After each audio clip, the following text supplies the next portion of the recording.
Is this an international session or a open session? It's an open session. Oh, okay.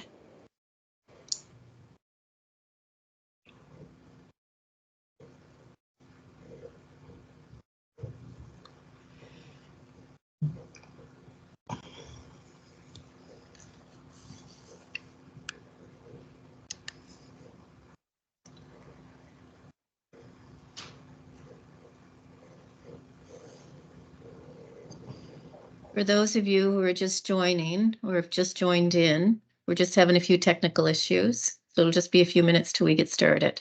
And to let you know that we are recording this session and then it will be uploaded to the Wong International Center's YouTube channel.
Janet, did you want a couple more minutes for people to get in or just start?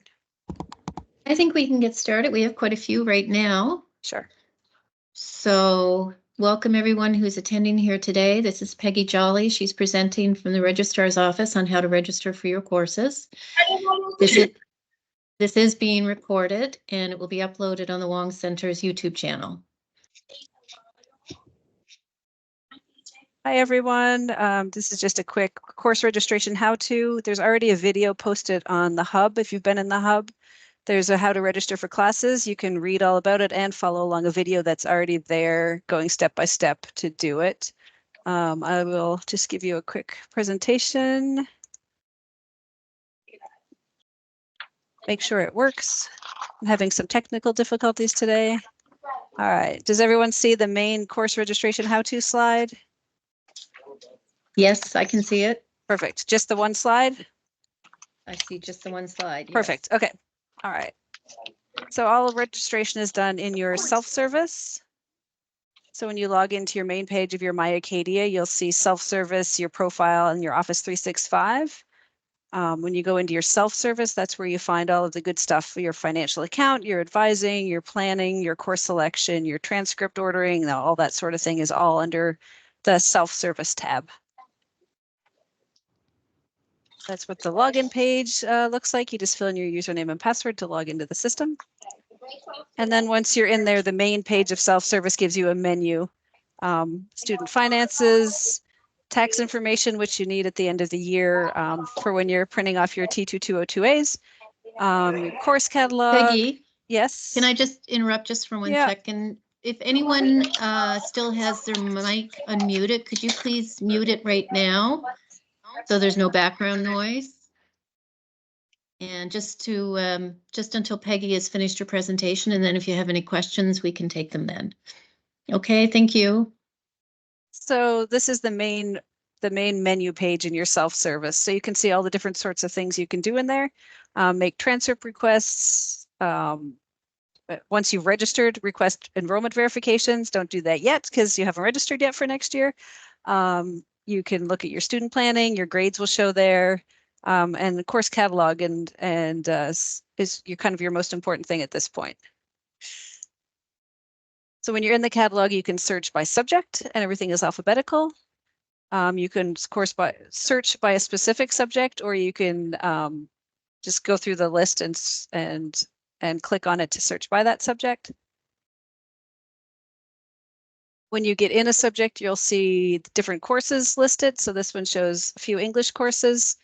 The best way to get just like if you're looking at fall term courses, the best way to get just your fall term courses is to click on one of the filters on the left that says fall, and that way you'll only get courses that are being offered. So if you look at this example, it was a student who was registering past the fall. It was in the winter term. So as you can see under English 1483, there are no sections available because it's not offered in that term. And then you'll see under 1493 that the view available sections link. So from there, you can open it up and take a look at what sections are being offered, what times, capacities, and that sort of thing. So in that course, this is once someone has clicked on the view available sections. So you'll see there's a WI01. The WI stands for winter. The O1 is section 1. And you can see it's Monday, Wednesday, Friday, 10:30 to 11:20 from January. This was last year's, from January to April, and where it's located and the instructor. And then you'll see other sections that are available as well. If you want to add that section to your schedule, you just click on that blue Add Section to Schedule button. And then you would do that with all of your required courses and your electives to build your schedule.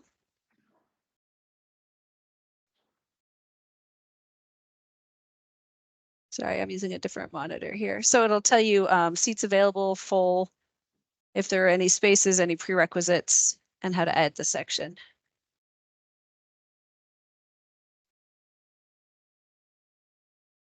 So you can see on the sidebar to the left the different navigations to move through the screens for planning in your progress and registering for courses. So there are some navigational spots on the left. A lot of you have probably already been in here, looked around, and try to get your schedule planned for the upcoming year. So when you're adding courses into your schedule, you'll see if it's yellow, it's planned. Once it turns green, it's registered. If it's red, there's a wait list or a conflict for the course. You can add all of your courses at once to your plan and then register, or you can plan it and then register for it right away and then plan and register for another one. So it's kind of your option if you want to play around and try to make that perfect schedule first and then register for the classes. If you have a lab, so if you're in something like a biology or a chemistry or physics or a math and some psychologies, they will also have a lab portion. You'll need to place both in your plan before you can register. It won't let you register for, say, biology 1113 if you don't have the biology 1110 lab somewhere in your schedule. So they're considered co-requisite to each other. So both need to be in your plan to be able to add them to your schedule. If you'll excuse my voice and my coughing, most of our office is out sick. So we're all trying to get through this here now. So once you get your schedule planned, you can click on that blue Register Now button. And that will appear once registration opens up for you. So we're looking at most students, if you're looking to do what we consider a full course load, that would mean you'd be in 15 credit hours in each semester. You can tell how many hours a course is by the last digit of the course. So for example, biology 1113, that 3 on the end tells you it's a 3 credit hour course. So once you've made a plan and successfully registered for your courses, this is what it will look like. You'll see that it's all green. Green is good. So that green means they are successfully registered. So you want to make a plan and it shows you your schedule. If you need to drop a course or change a section, you can do that on the left-hand side. You can see the drop button there or view available sections. Once you've done your registrations, if you need a proof of enrollment for things like scholarships or RESPs, you can make a verification of enrollment request. These, you submit them through your self-service and then they are processed by the registrar's office, usually the next business day, and those are emailed to your Acadia email address.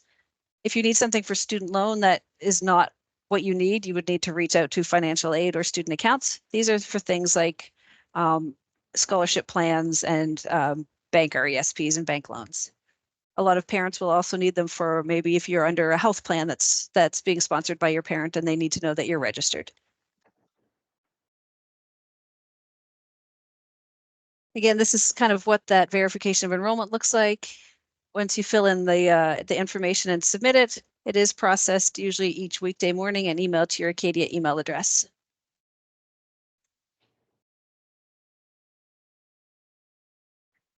There are under a lot of the schools and departments' websites. You can see first year at a glance. So this program, it shows you for first semester, you need to do chemistry and a lab, math in its lab, physics in its lab, and then you have electives, 2 electives. And that XXX3 just means a course that ends in a number 3. So that elective could be anything: French, German, Spanish, history, music, philosophy, psychology, anything that you want to add to your plan.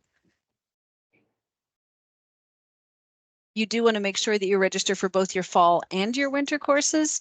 You will have time to change them throughout the summer, or once you get started in the fall, you can alter some of your winter term courses, but you do want to get them all registered right away so that you are fully registered for the year. If you don't do that, this would affect things like student loans. If you're only in fall, the student accounts office can only verify your fall registration. So you want to make sure you do register for both of those semesters. And as well, first year students get first pick at registering for courses. So the best chance of getting courses that you need and sections that you need is to register on that first and second day before everyone else gets in there to register.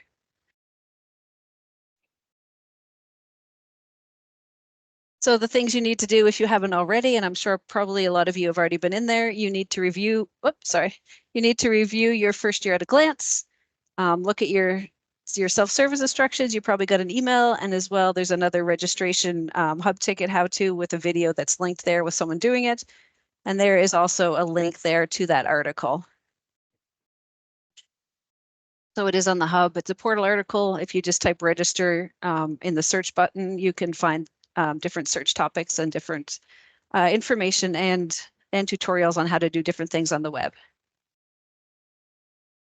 Important dates that are coming up for the fall. Classes start on the September 4th. That is also the day that you need to have your fees paid. That doesn't mean that's the day you go online and transfer through your bank. They need to be paid by that day. So you'd want to do it a couple days ahead of time, a couple weeks ahead of time if you're doing it internationally. Excuse me.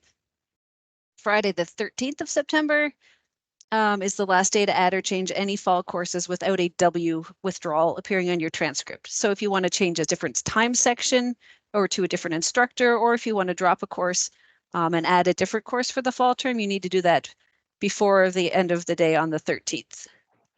If you drop it after the 13th up until the 22nd for a fall course, they will show as a W withdrawal on your record. And that shows that you were enrolled in the course for a more significant period of time and you received a W grade. It doesn't affect GPA, but it does appear on your record. If you drop it after November 22nd, it will show as a failing grade. Another important thing is when fall examinations take place. They are from December 7th to the 18th.